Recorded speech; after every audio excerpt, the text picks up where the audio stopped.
রাস্তায় বের হলেই দিন দিন কিন্তু রাস্তার ধারের গাছগুলো দেখে আর লোভ সামলাতে পারি না। দিন দিন গাছের চাহিদাগুলো বেড়েই চলেছে, আর কিছু না কিছু গাছ আমি প্রত্যেক দিনই নিয়ে আসি।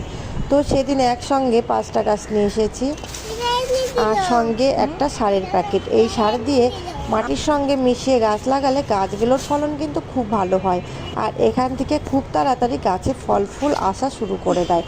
তো দেখো, কিছু মাটি আমি সুন্দর করে রেখেছি, এর সঙ্গে কিছু গোবরের সার, সঙ্গে এই যে একটা জৈব সার, কৃষক বন্ধু সার, এটা যে কোনো সারের দোকানে সবাই পেয়ে যাবেন। আর এই সারের সঙ্গে গোবর সার মিশিয়ে মাটির সঙ্গে ভালোভাবে সব মাটি তৈরি করে নিয়ে টবের মধ্যে গোড়ায় কিছুটা এরকম খোয়া দিয়ে মাটিগুলোকে গলা সমান করে ভরাট করে, এই দেখো আমি এই কেঁচি দিয়ে গাছের যে প্যাকেটগুলোকে এভাবে কেটে দিয়ে গাছগুলোকে বসিয়ে দেবো। তো বন্ধুরা, এই দেখো, দেখতে পাচ্ছ গাছের গোড়ায় মাটিগুলো কিন্তু একটু ছাড়িয়ে লাগাতে হবে, তাহলে খুব তাড়াতাড়ি মাটিটা শেকড় ধরতে পারবে। আর এইভাবে সমস্ত গাছগুলো আমি মাটি শেকড় থেকে একটু কেটে দিয়ে তারপর গাছগুলো লাগিয়ে কিছুদিনের জন্য জল দিয়ে ছাওয়াতে রেখে দিতে হবে। আর খুব তাড়াতাড়ি কিন্তু এর থেকে শেকড় বেরিয়ে গাছে কিন্তু ফল দিতে শুরু করবে।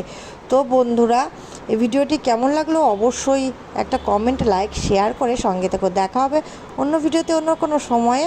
টাটা। আজকে এইটুকুই তোমাদের সঙ্গে শেয়ার করলাম।